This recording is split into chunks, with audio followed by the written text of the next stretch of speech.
nous avons toute une réflexion pour pouvoir réduire à l'horizon 2050, voire arriver à une Europe totalement décarbonée, totalement neutre au niveau CO2.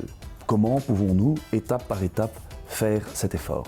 L'échelle de performance CO2, le mot le dit bien, c'est une échelle, c'est le but de prendre conscience dans un premier temps de son impact CO2 et de pouvoir étape par étape aller vers une réduction ambitieuse de son impact CO2 au niveau logistique, au niveau de la construction.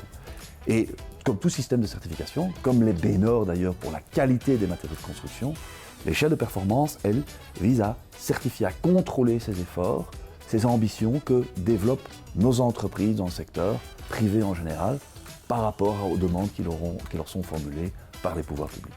Et on sent cet enthousiasme de chacun de pouvoir s'inscrire dans cette démarche, de pouvoir internaliser des objectifs climatiques et des objectifs ambitieux en termes de CO2.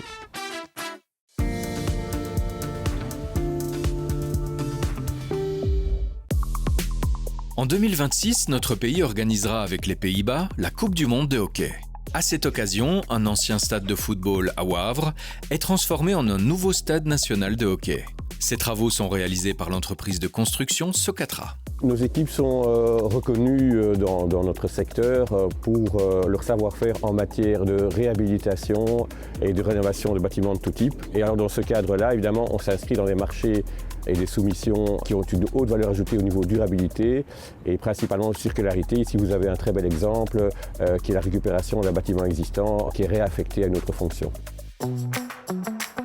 Cette entreprise de construction a utilisé ce chantier comme projet test pour le déploiement du système avec l'échelle de performance CO2.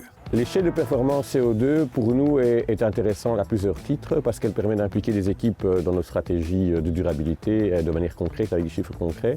Et elle permet aussi de s'inscrire dans l'évolution des réglementations européennes qui nous impactent de plus en plus et même l'évolution des marchés publics et qui va certainement aussi avoir un impact vers les marchés privés qui vont certainement suivre les marchés publics qui sont un peu à l'avant-garde pour l'instant. Le nombre de chantiers utilisant ce système ne cesse d'augmenter. Ainsi, l'entreprise DERT construit à Mons un complexe sportif et une crèche situés dans un nouveau parc urbain. Chez nous, l'échelle de performance CO2 était un instrument très utile. D'abord, parce qu'il nous a forcé à calculer un petit peu ce qu'on consommait et qu'on avait au niveau de la CO2. Mais c'est un instrument aussi qui intervient au niveau des subsides européens. Et donc, c'est important aussi économiquement pour nous, puisque sinon, on serait plus soumissionnés. Et donc, ça nous a aidé aussi à faire cette démarche rapidement.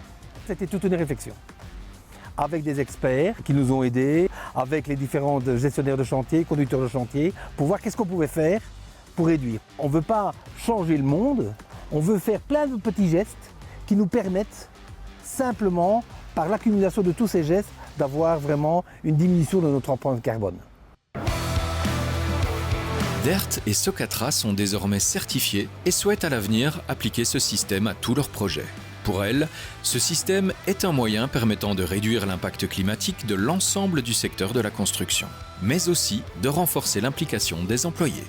Au début, j'avais un petit peu peur quand on a lancé l'échelle de performance parce que je me suis dit que ça allait être un travail conséquent et que tous les conducteurs allaient se dire que c'était encore du papier en plus.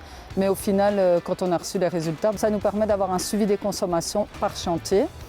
Ça, c'est quelque chose qu'on a mis en place ici depuis 2025 et donc ça va nous permettre d'avoir des données assez cohérentes et réalistes par rapport à ce qui se passe, que ce soit sur les chantiers ou à l'extérieur. Ça a permis aussi de motiver nos équipes qui voyaient mieux quel était l'impact de chaque action sur le chantier et même dans le site d'exploitation par rapport à l'empreinte carbone.